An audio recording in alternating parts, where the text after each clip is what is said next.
Lockdown से पहले गीता के घर का नजारा कुछ ऐसा था कि रोहन ऑफिस जाता था और शिविन स्कूल। जिनके घर से जाने के बाद गीता काम खत्म करके बाकी समय आराम करती थी। लेकिन लॉकडाउन के बाद ऑफिस और स्कूल घर में ही खुल गए और इससे गीता का हाल वो तो आपको देखने में ही मजा आएगा। शिविन, ओ शिविन, महाराज उठने के लिए क्या 21 तोपों की सलामी लेंगे? अरे बिस्तर से बाहर निकल, ऑनलाइन क्लास स्टार्ट होने वाली है। अरे तुम भी हद करती हो, स्पीकर की तरह चिल्लाने की क्या जरूरत है? दिख नहीं रहा मेरी कॉन्फ्रेंस चल रही है। अब कैमरा और स्पीकर ऑन कर रहा हूँ, मुझे कोई शोर नहीं चाहिए। इस पर जैसे ही रोहन लैपटॉप का कैमरा और स्पीकर ऑन करता है तभी कुकर की सीटी बजती है। करा लो अब इसे चुप, लॉकडाउन नहीं हुआ, मेरी मौत का फरमान जारी हो गया। दोनों बाप बेटे ने नाक में दम किया हुआ है। ऐसा बोलकर गीता वहाँ से शिविन के कमरे में पहुँच जाती है, जहाँ शिविन अभी भी सो रहा होता है। ओ आलसी, अब अगर 5 मिनट में नहीं उठाना तो आज तेरा गेम और YouTube कैंसिल। माँ की बात सुनकर शिविन बिना 1 मिनट गंवाए उठ खड़ा होता है। उठ गया, अभी नहाकर भी आता हूँ। ये नाटक कहीं और, मुंह पर गीला कपड़ा मार और पढ़ने बैठ। शिविन की ऑनलाइन क्लास स्टार्ट हो जाती है, जिस पर गीता उसे वहाँ बिठाकर रसोई में चली जाती है। थोड़ी देर में उसे कमरे से कुछ आवाज सुनाई देती है, जिसे सुनकर वो कमरे में वापस आती है। हाय राम, तुझे क्लास अटेंड करने के लिए बोला था, कैमरा ऑफ करके बिस्तर पर नाचने के लिए नहीं बोला था। मम्मी मुझे कुछ समझ नहीं आ रहा, आप बाद में पढ़ा देना ना, वैसे भी अटेंडेंस तो लगी गई है।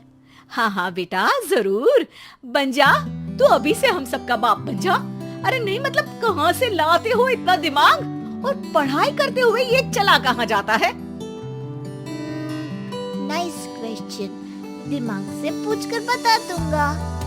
शिविन की बातों से परेशान होकर गीता उसे मारने के लिए जैसे ही आगे बढ़ती है तभी वो कमरे से बाहर भाग जाता है।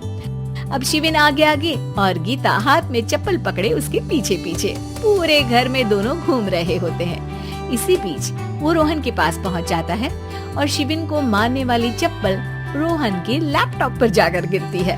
ओए माँ! मम्मी, अब पापा को चप्पल मार रही हो? वो आज तक के रिपोर्टर, चुपचाप जाकर क्लास अटेंड कर ले, नहीं तो अगली तेरे पीछे लगेगी।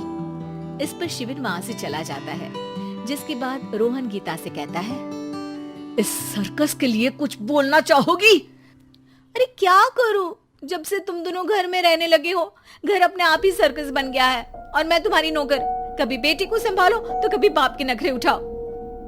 इन्हीं सब उथल पुथल में दिन बीतते रहते हैं, जिसमें हर रोज घर के अंदर कुछ नया सियप्पा खड़ा मिलता है, जो ज्यादातर शिविन और रोहन की ऑनलाइन स्कूल और ऑफिस से रिलेटेड ही होता है। एक सुबह, शिविन चलो उठ, आज की क्लास जल्दी है।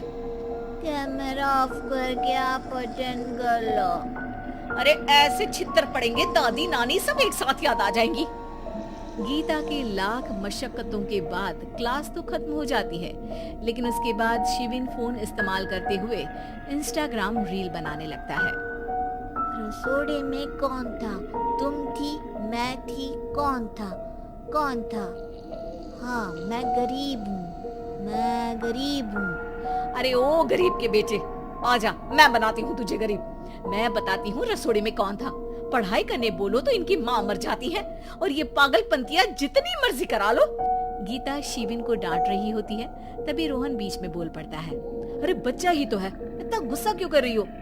बेटे का साथ देने की इसी एक कोशिश में अब शिविन के साथ साथ रोहन भी गीता के गुस्से की सूली पर चढ़ जाता है। अगर बेटे पर इतना ही प्यार आ रहा है तो इसे क्लास अटेंड क्यों नहीं कराते? इसका होमवर्क क्यों नहीं कराते?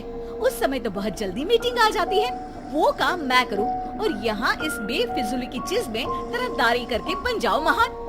हे भगवान, कोई तो इनके ऑफिस और स्कूल खुलवाओ, मैं इन्हें और घर में नहीं सह सकती। अरे कुछ और मांग लेती, क्योंकि तुम्हारी ये विश इस साल तो पूरी होने से रही, कोरोना। हाय नास पिटे ने जिंदगी ही बर्बाद कर दी। खाए कोई पचाए कोई, कल मुझे चुन चुन कर सबको मेरी बद्दुआ लगेगी। उन्होंने दुनिया का और इन बाप बेटे दोनों ने मेरा जीना मुश्किल कर दिया। गीता वहां से चली जाती है, जिसके बाद रोहन शिविन से कहता है, अरे तुम्हारी मम्मी इतनी भड़की हुई क्यों है? आपकी वजह से पूरा समय घर में रहते हो और उस पर कोई काम कराने की जगह बस ऑर्डर देते रहते हो। अच्छा बेटे, सारा इल्जाम मुझ पर, पूरा दिन तो वो तुम पर ही चिल्लाती है। हाँ, मतलब दोनों का 50-50 है, कुछ करना पड़ेगा। वो कहते ना, make the best out of worst. I have an idea. वैसे तुम्हारी माँ सही कहती है, बहुत जुबान चलाने लगे हो, कम बोला करो। अगली सुबह रोहन और शिविन अपनी गलती को सुधारने के लिए गीता के उठने से पहले घर का आधा काम खत्म कर देते हैं, जिसे देखकर गीता खुश हो जाती है और फिर बाकी बचा काम वो तीनों मिलकर पूरा कर लेते हैं। जिसके बाद अब वो सब मिल बांट कर हर काम में एक दूसरे की मदद करते हुए लॉकडाउन का मजा लेने लगते हैं। अगर आपको हमारी कहानियाँ पसंद आए, चैनल को सब्सक्राइब करें और बेल आइकन दबाना बिल्कुल मत भूलें। वीडियो को ज्यादा से ज्यादा दोस्तों के साथ शेयर करें।